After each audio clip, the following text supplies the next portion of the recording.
Hello student, इकडे आपण SRTFचा algorithm बघतोय. ओके, आता या SRTFमध्ये आपण जो SJF याच्या अगोदर बघितला ना, त्याचं प्रिमिटिव्ह व्हर्जन आहे. म्हणजेच काय तर शॉर्टेस्ट जॉब फर्स्ट हा आपण अल्गोरिदम बघितला.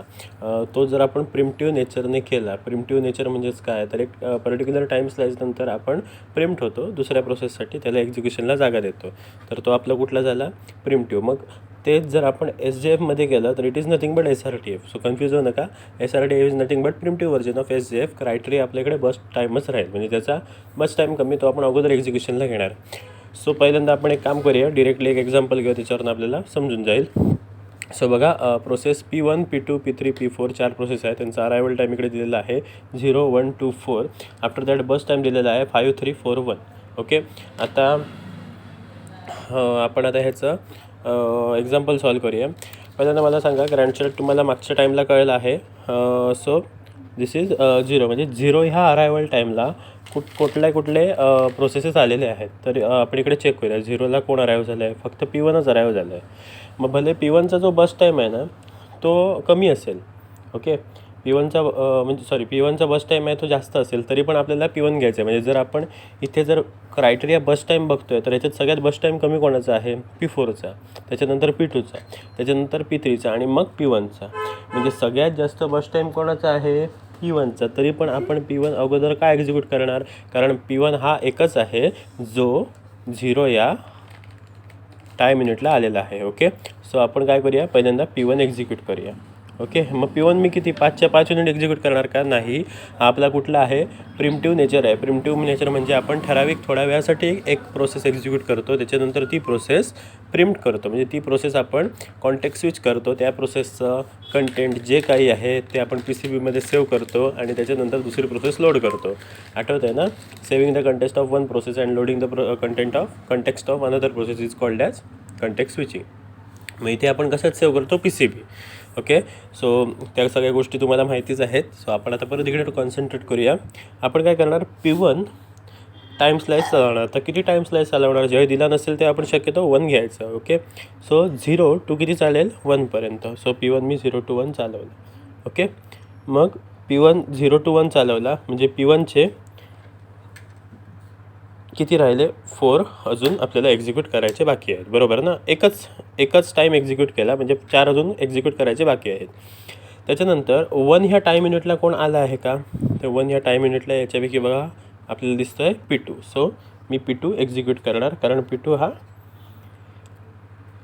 1 या टाईम युनिटला आला आहे. ओके, पण डिरेक्टली एक्झिक्यूट करण्याच्या अगोदर तुम्ही हेही बघा की जर आपण P2 एक्झिक्यूट करतो आहे, कशाला करतो आहे, कारण तो 1 या टाईम युनिटला आला आहे. पण 1 या टाईम युनिटला आला आहे याचाच अर्थ 0 या टाईम युनिट पण होऊन गेला आहे ना, म्हणजे 0 हा अरायवल टाईम झाल्याशिवाय 1 येणार नाही. त्याच्यामुळे मी अगोदर इकडे P2 डिरेक्ट लिहिलं, पण त्याच्या अगोदर तुम्हाला एक काम करायला हवं, परत या दोघांमध्ये क्रायटेरिया चेक करायला हवा. म्हणजे P1चा बस टाईम आणि P2चा बस टाईम हा आधी चेक करायला हवा.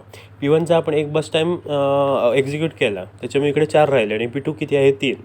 म्हणून इकडे प्रायोरिटी जास्त कोणाची आहे, तर P2ची.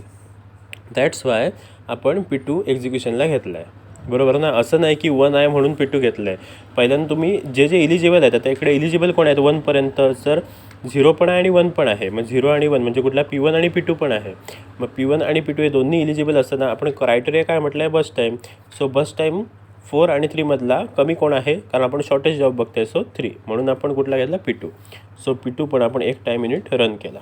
बरोबर, मग इथे किती झाले, 3पैकी 2 राहिले. बरोबर, आता 2 टाईम युनिट म्हणजे हा कुठला, धिस वन. बरोबर ना, आता P3 पण अराईव्ह झाला, पण मी P3 डायरेक्टली लिहीन का, नाही लिहिणार. मी आधी काय करणार, ह्या इलिजिबल असणाऱ्या तिघांमध्ये कंपॅरिझन करणार. म्हणजे 2 टाईम युनिट म्हणजे कोण कोण इलिजिबल आहे, धिस वन आणि धिस वन. हा इलिजिबल नाही, कारण आपण इतका टाईम युनिट एक्झिक्यूट केलंच नाही. मग P1, P2 आणि P3मध्ये आपण कंपॅरिझन करणार. याच्यातला सगळ्यात शॉर्टेस्ट कोण आहे, तर याच्यातला आपल्याला शॉर्टेस्ट कोण भेटतो, obviously this one, that is P2. म्हणून आपण P2 अगेन एक्झिक्यूट करूया. सो P2 एक्झिक्यूट केला किती टाईम युनिटपर्यंत, ऑब्वियसली एकच, कारण आपल्याला टाईम युनिट किती आहे, टाईम स्लाइस किती आहे, 1. ओके, सो ह्या दोनापैकी किती राहिले माझे, 1 राहिला. बरोबर, अगेन आता मी इकडे 3ला आलो. बरोबर ना, ओके 3ला आलो. मग 3मध्ये कुठला नवीन ॲड होतो आहे का? 3 हा कोणाचा अरायवल टाईम आहे का? नाही. 2 होता आणि 4 आहे. मग 4ला अजून पोचलेलोच नाही, म्हणजे अजून आपण हे 3च आपल्या डिस्कशनमध्ये घेऊ शकतो. मग ह्या तिघांपैकी सगळ्यात कमी कोण आहे? This is 4, this is 1, obviously this is 4. मग आपण कुठला घेऊ? हाच घेऊ, म्हणजेच P1चं एक्झिक्युशन कंप्लीट झालं. P2चं एक्झिक्युशन कंप्लीट झालं. सो P2 आपण काय घेतला? कितीला घेतला? 4ला, म्हणजेच 1 2 3 आणि P2चा बस टाईम 3 होता. सो P2 माझं एक्झिक्युशन कंप्लीट झालं. क्लिअर इथपर्यंत? आता एक गोष्ट इकडे लक्षात घ्या, 4ला तुम्ही पोचला त्याचा अर्थ काय आहे, तर आपला P4 पण अराईव्ह झालेला आहे, बरोबर. म्हणजे आता आपण 3 गोष्टी डिस्कशनमध्ये घेणार. First is a P1, second is P3, हा झाला आहे ना. First is a P1, second is P3 आणि लास्ट इज P4. आता क्रायटेरिया कुठला आहे? बस टाईम. मग P1 P3 P4मध्ये 4 4 1पैकी सगळ्यात लहान कोण आहे? Obviously P4. सो आपण पहिल्यांदा P4 घेणार. ओके, म्हणून मी मगासपासून म्हणतो आहे क्रायटेरिया बस टाईम आहे, कंपॅरिझन करा दर टाईमला, म्हणून आपण P4 एक्झिक्युशनला घेणार. सो मी इकडे P4 एक्झिक्युशनला घेतो आणि P4चा 1 युनिट एक्झिक्यूट करतो आहे. ऑब्वियसली इकडे एकच युनिट आहे, त्याच्यामुळे हा पूर्णपणे कंप्लीट होणार आणि माझा P4चं एक्झिक्युशन पण कंप्लीट होणार.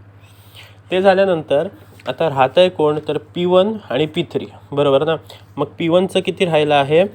दोघे आता अराईव्ह झालेले आहेत. 5पर्यंत गेले आहे. दोघांची 1 आणि 2 अराईव्ह, 0 आणि 2 अराईव्ह टाईम आहे, त्याच्यामध्ये नो प्रॉब्लेम. म्हणून आपण P1 आणि P3 या दोघांशी आता कंपॅरिझन करूया. कंपॅरिझन करायला गेला असता क्रायटेरिया बस टाईम आहे, सगळ्यात लहान कोण आहे बघायचं आहे. P1 4 आहे आणि P3 पण 4 आहे. ओके, सो ह्या केसला काय करायचं? कुठला एक्झिक्यूट करा? फर्स्ट करूया आपण. सो पहिल्यांदा आपण P1 एक्झिक्यूट करतो आहे. सो तुम्ही असं लिहू शकता की P1 P1 P1 P1 4पर्यंत, किंवा त्याचा अर्थ एकच होणार आहे ना, P1 P1 P1 P1 म्हणजे किती? 6 7 8 9, 6 7 8 9 10 आणि त्याच्यानंतर पुढे बाकीचे. ओके, सो मी डिरेक्टली लिहितो आहे P1 किती टाईम युनिट एक्झिक्यूट होणार आहे? 4. ओके, जर तुम्हाला इकडे प्रॉब्लेम होत असेल तर आपण पूर्ण लिहूया, कारण आपण टाईम स्लाइसने म्हणतो आहे ना. म्हणजे थोडक्यात मी काय सांगतो आहे, P1चे 4 टाईम युनिट व्हायचे आहे ना. सो P1 6, त्यानंतर P1 7, त्याच्यानंतर P1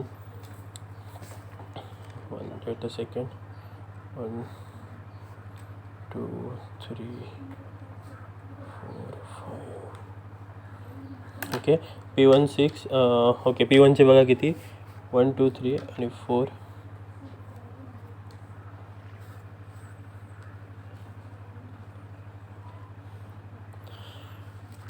1 2 3 4 5 to 6 to 8 आणि 8 to 9, बरोबर. म्हणजे P1 आपल्याला किती? 4 टाईम युनिट चालवायचं होतं, म्हणून 1 2 3 आणि 4. म्हणजे आता आपला कुठला कंप्लीट झाला? P1 पूर्णपणे कंप्लीट झाला. सो P1चे 0 राहिले. आता राहिला कुठला? आपला P3. सो आता P3 आपल्याला 4 युनिट चालवायचं आहे.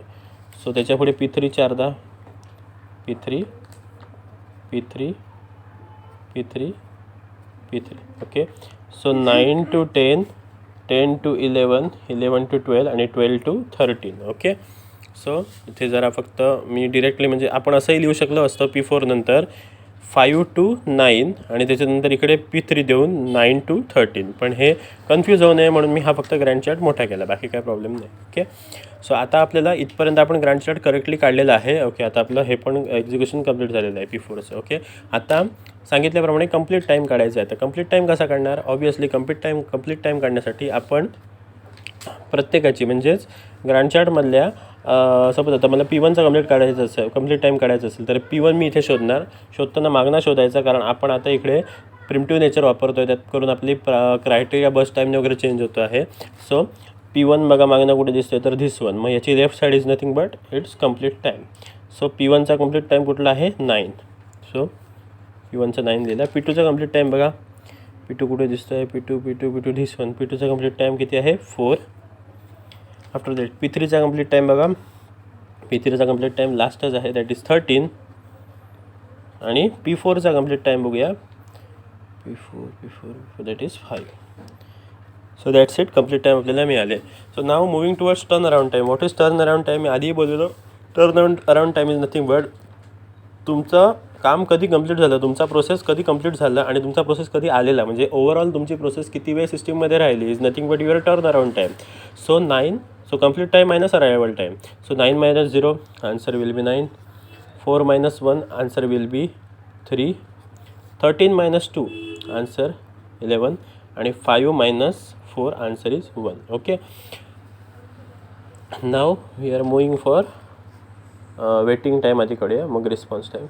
सो वेटिंग टाईम बघा, वेटिंग टाईम काढतानाचा फॉर्म्युला काय आहे, तुमचा टोटल टाईम किती लागला आणि किती लागायला हवा होता. मग ह्याच्यावर पण मी एक्झाम्पल दिलेलं.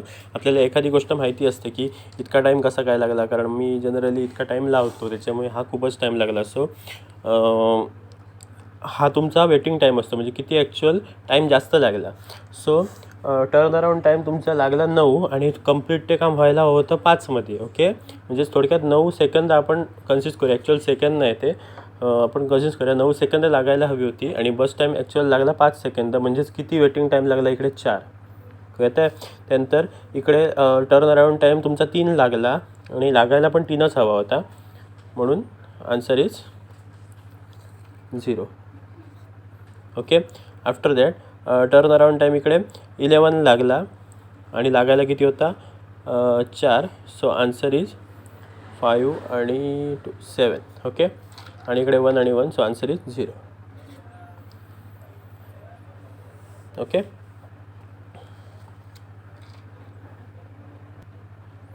ओके. सो आता आपण काय काढलं, वेटिंग टाईम काढलं. तुम्हाला ते काय विचारतात, तर ॲव्हरेज वेटिंग टाईम आणि ॲव्हरेज टर्न अराउंड टाईम काढा. मग काय करायचं, याचं 1 2 3 4 यांची बेरीज करायची आणि डिवायडेड बाय 4, त्याचप्रमाणे ॲव्हरेज वेटिंग टाईम म्हटलं तर हा द्यायचं. ओके, हां, बरं, त्यांनी विचारलं रिस्पॉन्स टाईम एखाद्याचा सांगा, तर तुम्ही काय करणार. सपोज आपल्याला P1चं रिस्पॉन्स टाईम काढायचं आहे, तर P1 कंप्लीट कधी झालेला तो बघा, सॉरी P1ला पहिला कधी रिस्पॉन्स भेटला तो बघा. मग आता इकडनं बघायचा, मग अशी आपण इकडनं भेटलं कंप्लीट टाईमला. आता P1ला इकडे बघा, P1ला पहिला रिस्पॉन्स मिळाला 0ला, बरोबर, आणि P1 आलेला कधी 0ला, म्हणजेच first response that is the right side, म्हणजे पहिल्या व्हिजिटची राईट साईड आणि minus arrival time. So first response कधी भेटलेला 0ला आणि अरायवल टाईम 0ला, सो P1चा रिस्पॉन्स टाईम 0 होणार. P2चा तसं सांगा. आता P2 आलेला किती 1ला आणि P2 ला फर्स्ट रिस्पॉन्स पण 1लाच मिळाला, त्याच्यामुळे 1 1 0. त्यानंतर P3 आलेला 2ला, पण P3ला फर्स्ट रिस्पॉन्स बघा कधी भेटला आहे, P3 this 1, so 9. So 9 minus 2 that is 7. आणि P4चा 4 मायनस P4चा पहिला रिस्पॉन्स 4ला भेटला, दॅट इज 0. सो हे आपलं SRTF आहे. याच्यामध्ये शॉर्टेस्ट रिमेनिंग टाईम फॉर त्याचं फुल फॉर्म आहे, आणि आपण काय करतो आहे तर प्रिमिटिव्ह व्हर्जन ऑफ SJF म्हणून याला प्रमोट करतो आहे. Okay, so that's it. This is all about SRTF. Next लेक्चरला आपण प्रायोरिटी शेड्युलिंग अल्गोरिदमकडे वळूया. त्याच्यामध्ये आपण प्रिमिटिव्ह नॉन प्रिमिटिव्ह दोन्ही नेचर बघणार आहोत. So thank you.